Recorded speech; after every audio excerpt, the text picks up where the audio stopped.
ইসলামী আন্দোলন বাংলাদেশের একজন মনোনীত এমপি সাহেব মুফতি মাহমুদুল হাসান অলিউল্লাহ এবার ঈদের নামাজ পড়ানোর সময় চারটা মারাত্মক ভুল করেছে।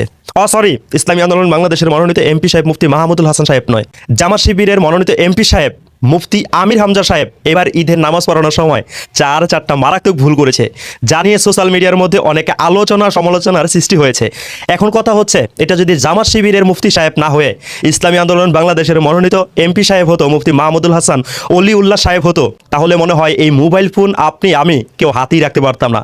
তাদের আলোচনা সমালোচনায়, তাদের টোপে আমরা কথাই বলতে পারতাম না। কিন্তু জামাত ইসলাম সেই সংগঠনের, অনেকে আমাকে জামাত ইসলাম বলতে না করেছেন, তো আপনাদের ভালোবাসার কারণে, আপনারা অনেক ভালোবাসা আমাকে দিয়েছেন, আপনাদের কথার রেসপেক্টের কারণে, আপনাদেরকে সম্মান দেওয়ার কারণে আমি তাদেরকে জামাত ইসলাম বলছি না, জামাত শিবির বলছি। জামাত শিবিরের সেই মুফতি আমির হামজা সাহেব যদি না হতো, তাহলে কিন্তু সত্যি আমরা মোবাইল হাতে ধরে রাখতে পারতাম না। মুফতি আমির হামজা সাহেব উনি কি সত্যিকারের কোনো মুফতি কিনা তা নিয়েও কিন্তু এখন আলোচনা সমালোচনা হচ্ছে, যে এত বড় একটা নামাজ, ওয়াজিব একটা নামাজ, ঈদের একটা নামাজ, এত বড় একটা মজলিস হয়েছে, এতগুলা মুসল্লি ছিল, এত বড় একটা জামাত, সেই জামাতের মধ্যে উনি কিভাবে বেখিয়ালিভাবে এই নামাজটা পড়েছে? উনি কি সত্যি বেখিয়ালিভাবে নামাজ পড়েছে, নাকি তার ঈদের নামাজ পড়ানোর আসলে যোগ্যতা নাই?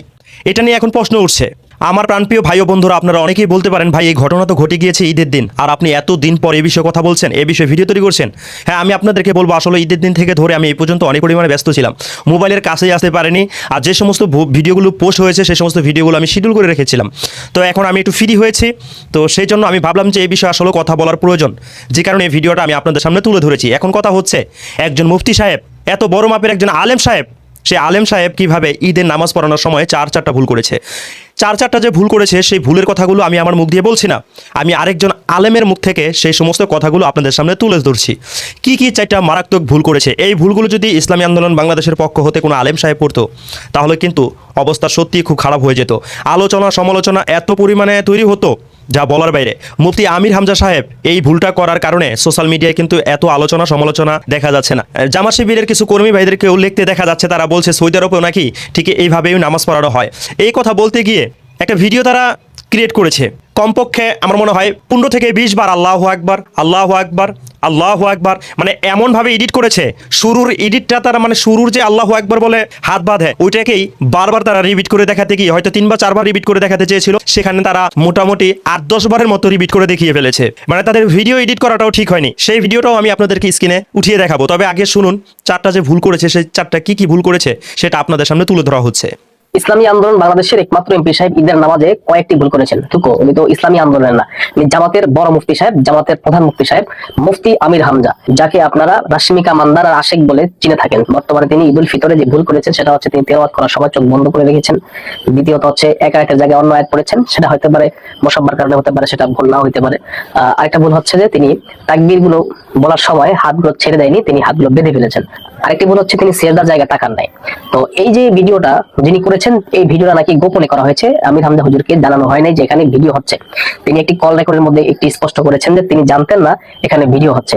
আপনারা হয়তো আলেম সাহেবের এই কথাগুলো শুনেছেন, চারটা কি ভুল করেছে। মুফতি আমির হামজা সাহেব নাকি আবার কোথাও বলেছিল, আমি বুঝতে পারিনি যে আমার এই নামাজটাকে ভিডিও করা হচ্ছে। যদি ভিডিও করা হচ্ছে এটা জানতো, তাহলে সে সতর্ক হয়ে থাকতো। এই কথা দেখি বোঝা যায় তারা একমাত্র মানুষের সামনেই আমল করে থাকে, আল্লাহকে হাজির নাজির ভেবে নয়। যদি আল্লাহ পাক রব্বুল আলামিনকে হাজির নাজির ভেবে আমল করে থাকতো, আল্লাহ পাক রব্বুল আলামিনকে ভালোবেসে ভয় করে আল্লাহর ইবাদত বন্দেগী করে থাকতো, সেখানে মিডিয়া আছে নাকি মিডিয়া নাই সেটা তারা দেখতো না। সেটা কি ক্যামেরাবন্দি হচ্ছে নাকি ক্যামেরাবন্দি হচ্ছে না সেটা তারা দেখতো না। আল্লাহর মোহাব্বতে, আল্লাহর ভয়ে, আল্লাহর হুকুমে, আল্লাহকে সন্তুষ্ট করার উদ্দেশ্যে যেভাবে নামাজটাকে পড়ার প্রয়োজন ঠিক সেভাবেই পড়তো।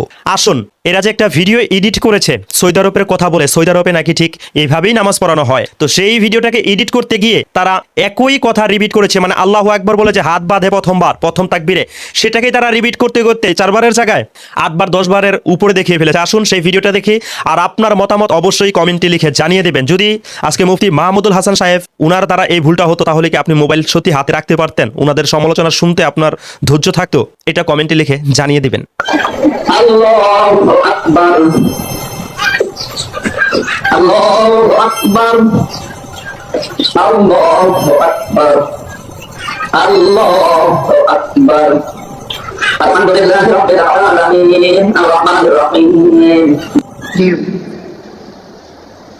আল্লাহু আকবার, আল্লাহু আকবার, আল্লাহু আকবার, আল্লাহু الله أكبر الله أكبر الله أكبر الله أكبر الله أكبر الله أكبر الله أكبر الله أكبر الله أكبر الله أكبر. الحمد لله رب العالمين الرحمن الرحيم